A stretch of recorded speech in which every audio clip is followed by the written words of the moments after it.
एक बार एक शहर में मोहन नाम का आदमी अपनी बीवी बच्चों के साथ रहता था। वो एक सुनार था। उसके पास बहुत सारा पैसा धन दौलत थी। उसको पैसे की कोई कमी नहीं रहती थी।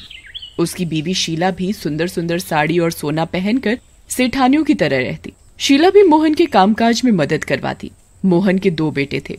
उसके बड़े बेटे का नाम चिंटू और छोटे बेटे का नाम मिंटू था। वो शहर के प्राइवेट स्कूल में पढ़ते थे। मोहन का कारोबार अच्छा होने के कारण उन्हें कभी पैसे की कोई दिक्कत नहीं आती थी। मोहन के पास मोबाइल फोन भी था। उस मोबाइल फोन में कुछ न कुछ अजीब सी घटना हुआ करती थी, पर मोहन उन पर ज्यादा ध्यान न देकर काम धंधे पर ध्यान दिया करता। मोहन को इस बात का मालूम नहीं था कि उसके फोन में भूत रहता है और वो ऐसी उल्टी सीधी हरकतें करता है। एक दिन भूत ने मोहन के फोन से सोहन को फोन लगाया। सोहन ने भूत से बहुत देर तक अपना भाई मोहन समझकर बातें की। हेलो सोहन, कैसे हो? नमस्ते भैया, मैं अच्छा हूँ। आप कैसे हैं? मैं भी बढ़िया हूँ।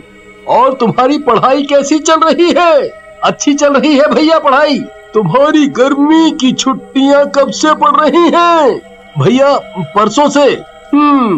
ऐसा करो, परसों ही तुम अपना सामान बांध कर इधर मेरे पास आ जाना। इधर तुम्हारा मन भी लग जाएगा और तुम बहुत दिन से इधर आए भी नहीं हो। हम सबका मिलना भी हो जाएगा।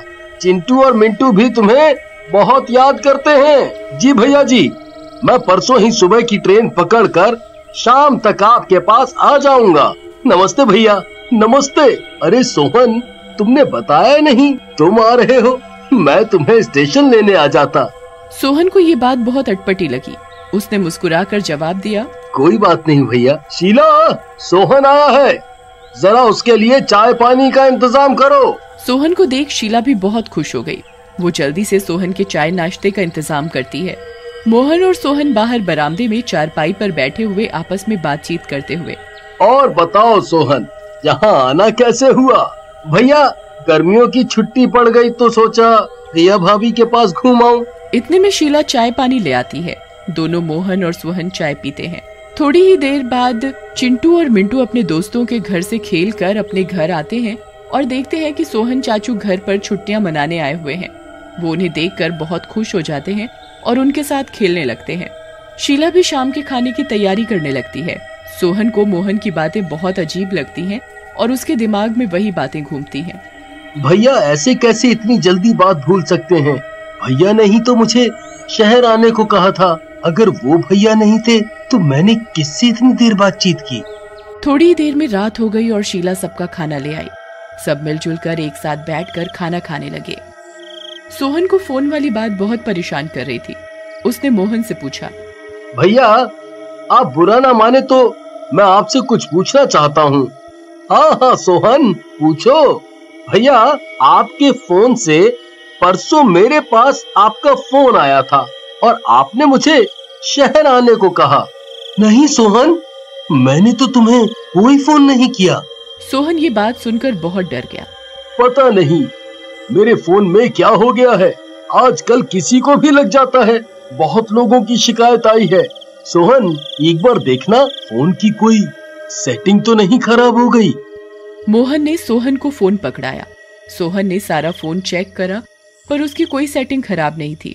भैया फोन में तो कोई सेटिंग खराब नहीं हुई है, तो फिर ये फोन ऐसे किसी को भी कैसे लग जा रहा है? उसी रात जब मोहन सो रहा था तो उसके फोन में अपने आप टिकटॉक चल गया। मोहन ने चारों तरफ देखा, उधर कोई नहीं था। मोहन ने फोन अपने पास लिया और फोन को बंद कर रख दिया। मोहन के फोन में अजीबोगरीब वाकया होने लगे, जैसे कि फोन की रिंगटोन खुद ब खुद बदल जाना, फोन में भूतिया वॉलपेपर खुद ब खुद लगना। एक दिन मोहन के फोन से एक व्यापारी मनोज को फोन गया। अरे मोहन भाई साहब, नमस्कार। नमस्कार। बताइए भाई साहब, कैसे फोन किया? अरे मनोज, मुझे थोड़ा चांदी की पायल के नए सैंपल चाहिए थे। कुछ नए हैं क्या? जी हाँ भाई साहब, बिल्कुल हैं। बहुत ग्राहकों की डिमांड आ रही है। कुछ नए सैंपल ले आना कल दुकान पर। ठीक है भाई साहब, कल मैं आपको आपकी दुकान पर ही मिलता हूँ। इतनी बातचीत करके मनोज फोन रख देता है। अगली सुबह मनोज बातचीत के अनुसार मोहन की दुकान पर पहुँच जाता है। भाई साहब नमस्कार। नमस्कार मनोज, कैसे हो तुम? बढ़िया हूँ भैया। और बताओ, यहाँ अचानक कैसे आना हुआ? अरे भाई साहब क्यों मजाक कर रहे हो? कल आपने ही तो फोन करके मुझे यहाँ पायल के सैंपल के लिए बुलाया है। नहीं भाई, मैं कोई मजाक नहीं कर रहा, मैंने नहीं किया फोन। चलो भाई, अब आ ही गए हो तो सैंपल दिखा दो। मनोज के जाने के बाद मोहन बहुत परेशान हो जाता है कि आखिरकार ऐसा कैसे हो रहा है और ऐसा कौन कर रहा है, कौन है जो मेरे फोन से फोन मिलाता है। कुछ दिनों बाद एक दिन मोहन के फोन में भूत ने ऑनलाइन शॉपिंग कर फ्लिपकार्ट से सामान तक मंगवा लिया। फ्लिपकार्ट का ऑर्डर मोहन के घर पर जब पार्सल वाला लेकर आया तो उसने पूछा, क्या आप ही मोहन हैं? जी हाँ, मैं ही मोहन हूँ। आपका पार्सल आ गया है जो आपने फ्लिपकार्ट से शॉपिंग की थी। जी, आपको कुछ गलतफहमी हुई है, मैंने कोई सामान ऑर्डर नहीं किया। सर, आपने 3 दिन पहले अपने फोन से ये सामान मंगवाया है। मोहन ने पार्सल ले तो लिया, पर वो बहुत परेशान हो गया कि जब मैंने मंगवाया ही नहीं तो ये आया कैसे। मोहन ने अपनी बीवी शीला से भी पूछा कि क्या उसने तो कुछ ऑनलाइन नहीं खरीदा है, पर शीला ने भी साफ इनकार कर दिया। मोहन बहुत डर गया और उसने सारी बात शीला को बताई। शीला भी बहुत डर गई कि ऐसा कैसे हो रहा है फोन में।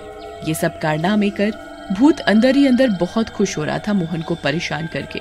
कुछ दिन बाद तो भूत ने हद ही कर दी। भूत ने मोहन के फोन से जोमेटो से खाना ऑर्डर कर दिया। ये ऑर्डर मोहन की दुकान पर आया। सर, आपका खाने का ऑर्डर है। मोहन ने ऑर्डर ले लिया।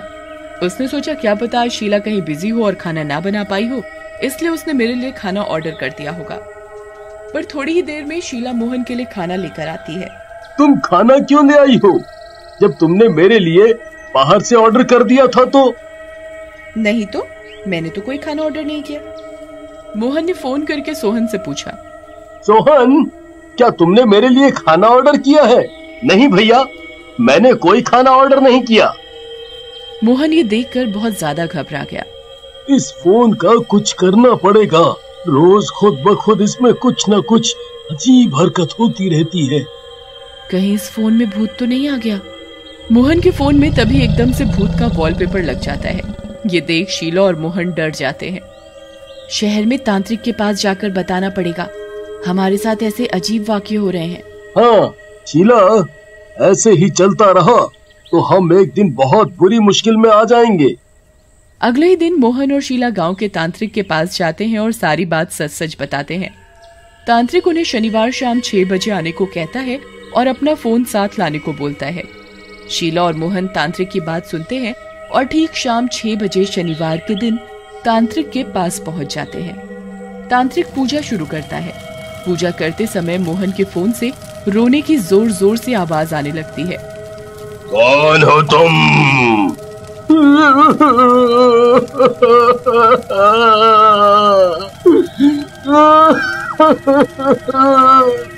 मैं संजय हूँ। तुम फोन में क्या कर रहे हो? मैं भूत हूँ और इस फोन में आ गया। ये सुन मोहन और शीला बहुत डर जाते हैं। तुम इस फोन में कैसे आए? एक दिन ये मोहन जंगल के रास्ते शाम के समय टिकटॉक चलाता हुआ अपने घर जा रहा था। मैं फोन देखकर बहुत खुश हुआ और इस फोन में घुस गया।